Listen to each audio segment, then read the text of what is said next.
श्रीमद् भागवत महापुराण के प्रथम स्कंद का 8वां अध्याय। गर्भ में परीक्षित की रक्षा, कुंती के द्वारा भगवान की स्तुति और युधिष्ठिर का शोक। सूत जी कहते हैं, इसके बाद पांडव श्री कृष्ण के साथ जलांजलि के इच्छुक मरे हुए स्वजनों का तर्पण करने के लिए स्त्रियों को आगे करके गंगा तट पर गए। वहां उन सबने मृत बंधुओं को जलदान दिया और उनके गुणों का स्मरण करके बहुत विलाप किया। तदनंतर भगवान के चरण कमलों की धूलि से पवित्र गंगा जल में पुनः स्नान किया। वहां अपने भाइयों के साथ कुरुपति महाराज युधिष्ठिर, धृतराष्ट्र, पुत्र शोक से व्याकुल गांधारी, कुंती और द्रौपदी सब बैठकर मरे हुए स्वजनों के लिए शोक करने लगे।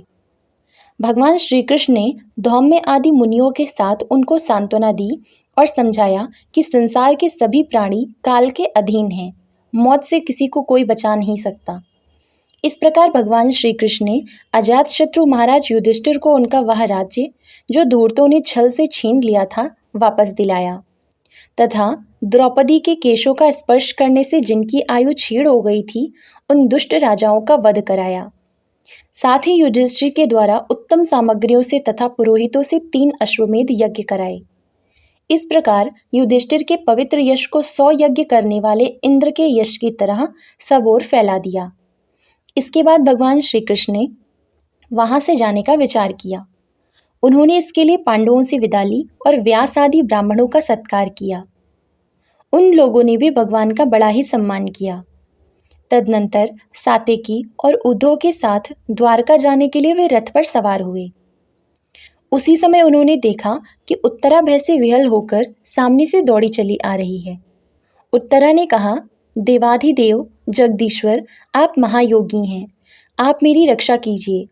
आपके अतिरिक्त इस लोक में मुझे अभय देने वाला और कोई नहीं है, क्योंकि यहाँ सभी परस्पर एक दूसरे की मृत्यु के निमित्त बन रहे हैं।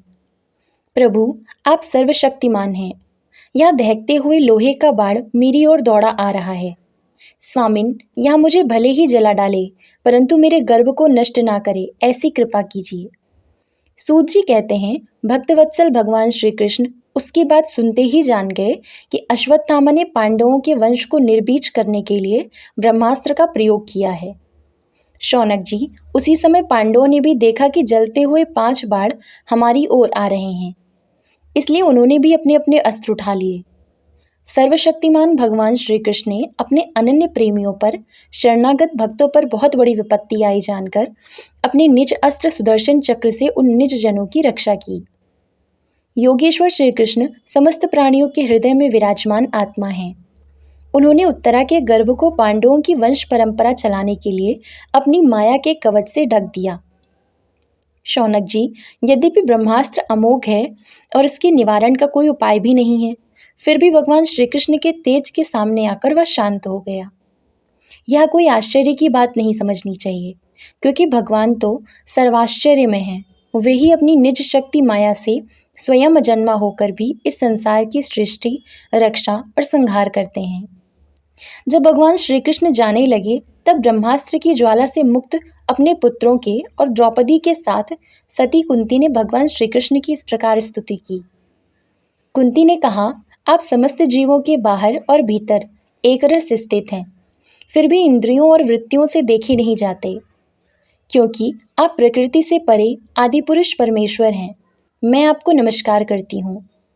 इंद्रियों से जो कुछ जाना जाता है उसकी तह में आप विद्यमान रहते हैं और अपनी ही माया के पर्दे से अपने को ढके रहते हैं। मैं अबोध नारी, आप अविनाशी पुरुषोत्तम को भला कैसे जान सकती हूँ।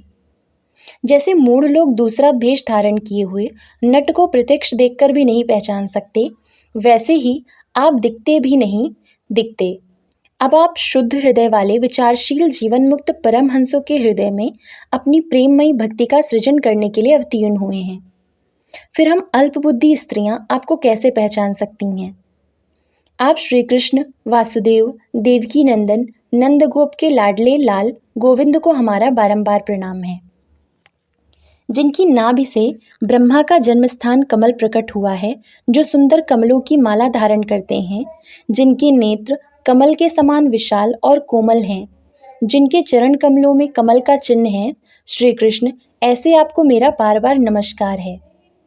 ऋषिकेश, जैसे आपने दुष्ट कंस के द्वारा कैद की हुई और चिरकाल से शोकग्रस्त देवकी की रक्षा की थी, वैसे ही पुत्रों के साथ मेरी भी आपने बार बार विपत्तियों से रक्षा की है।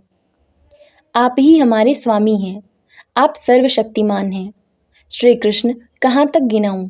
विष से लाक्षागृह की भयानक आग से, हिडिंब आदि राक्षसों की दृष्टि से, दुष्टों की द्यूत सभा से, वनवास की विपत्तियों से और अनेक बार के युद्धों में अनेक महारथियों के शस्त्रास्त्रों से और अभी अभी इस अश्वत्थामा के ब्रह्मास्त्र से भी आपने ही हमारी रक्षा की है। जगत गुरु, हमारे जीवन में सर्वदा पद पद पर विपत्तियां आती रहें, क्योंकि विपत्तियों में ही निश्चित रूप से आपके दर्शन हुआ करते हैं और आपके दर्शन हो जाने पर फिर जन्म मृत्यु के चक्कर में नहीं आना पड़ता। ऊंचे कुल में जन्म, ऐश्वर्य, विद्या और संपत्ति के कारण जिसका घमंड बढ़ रहा है, वह मनुष्य तो आपका नाम भी नहीं ले सकता, क्योंकि आप तो उन लोगों को दर्शन देते हैं जो अकिंचन हैं। आप निर्धनों के परम धन हैं, माया का प्रपंच आपका स्पर्श भी नहीं कर सकता।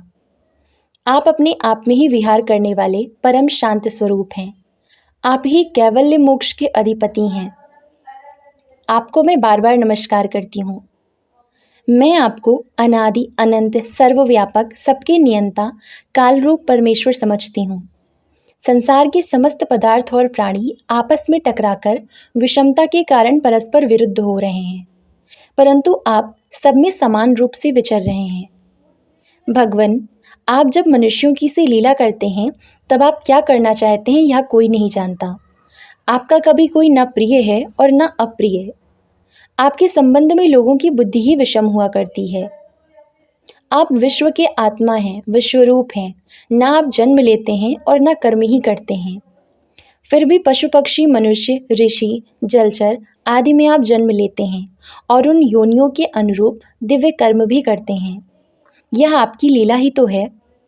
जब बचपन में आपने दूध की मटकी फोड़कर यशोदा मैया को खिजा दिया था और उन्होंने आपको बांधने के लिए हाथ में रस्सी ली थी, तब आपकी आंखों में आंसू छलक आए थे, काजल कपोलों पर बह चला था, नेत्र चंचल हो रहे थे और भय की भावना से आपने मुख को नीचे की ओर झुका लिया था।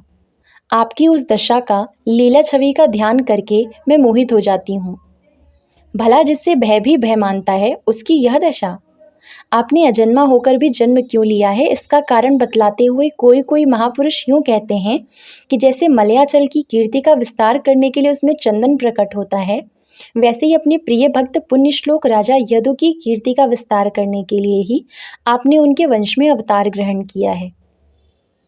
दूसरे लोग यूँ कहते हैं कि वसुदेव और देवकी ने पूर्व जन्म में सुतपा और प्रश्न के रूप में आपसे यही वरदान प्राप्त किया था, इसीलिए आप अजन्मा होते हुए भी जगत के कल्याण और दैत्यों के नाश के लिए उनके पुत्र बने हैं।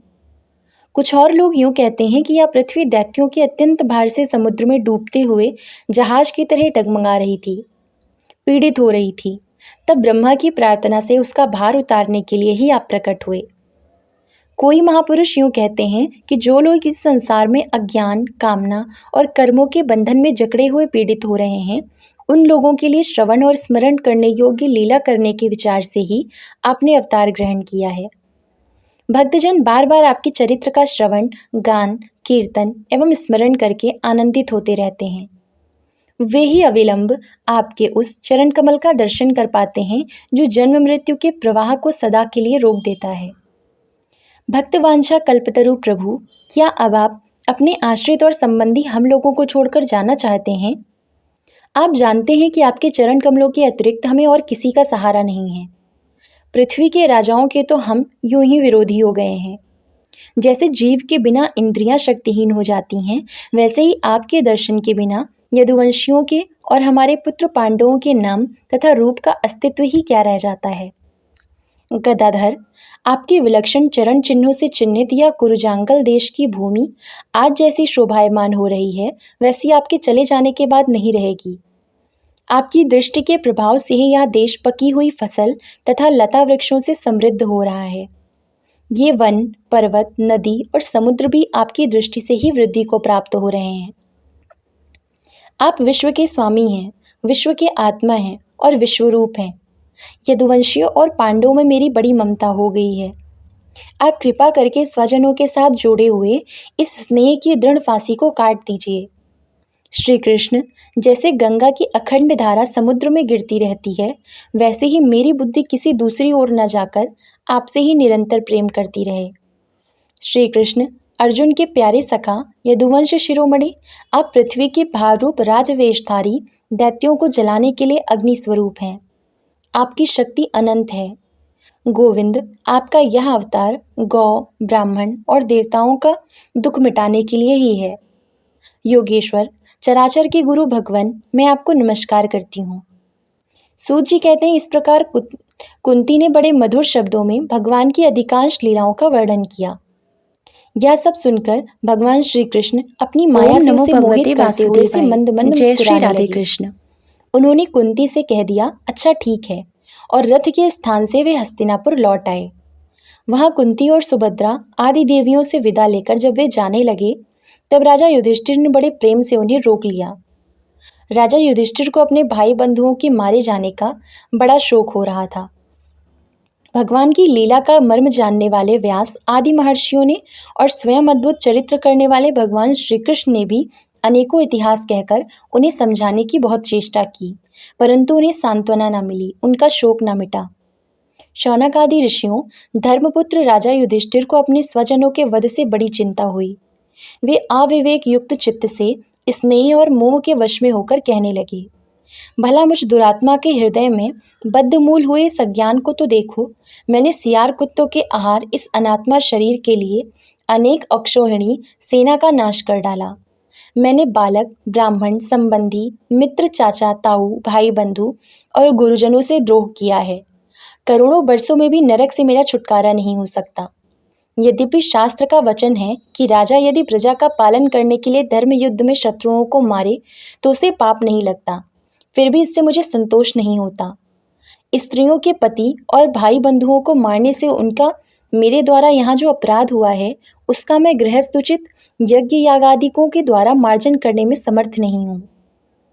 जैसे कीचड़ से गंदला जल स्वच्छ नहीं किया जा सकता, मदिरा से मदिरा की अपवित्रता नहीं मिटाई जा सकती, वैसे ही बहुत से हिंसा बहुल यज्ञों के द्वारा एक भी प्राणी की हत्या का प्रायश्चित नहीं किया जा सकता। ओम नमो भगवते वासुदेवाय। जय श्री राधे कृष्ण।